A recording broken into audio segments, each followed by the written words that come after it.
Every morning, Fatma crouches outside her house and along with her sister and cousins begins to sort through garbage.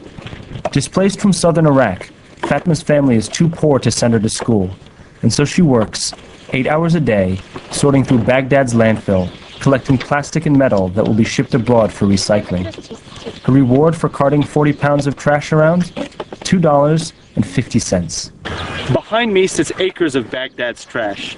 To many, this is just waste. But for the families here, this is not only their livelihood, but also their home. Over 2,000 people live on Baghdad's landfill Al-Tajiyat, making their homes out of the garbage that the rest of the city throws away. There's no running water or electricity, and certainly no access to medical treatment. If someone gets sick, they have to be taken to hospital the same way they get drinking water, by donkey cart. Can you believe that an Iraqi would live in a shack made from garbage? People hoped for development and change so we could say that Iraq is still a wonderful place, blessed by God. The old regime is gone and we have a new government. But look at our situation. We're living in shacks. America is spending $53 billion on the reconstruction effort in Iraq. But the residents of Al-Tajiyat haven't seen a dime of it. What they have seen, though, is the sectarian violence that drove them from their home 5 years ago. We used to live in Abu Ghraib, you know. Then America came. The war increased in Iraq. People started killing each other. And so we fled because we were afraid.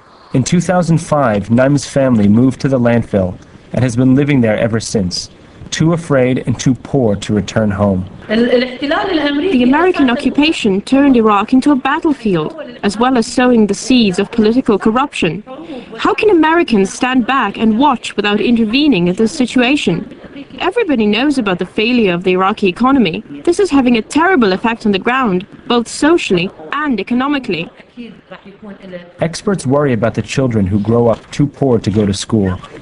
Without an education, they are easily preyed on by criminal gangs and terrorist organizations who lure them with money and promises of a brighter future.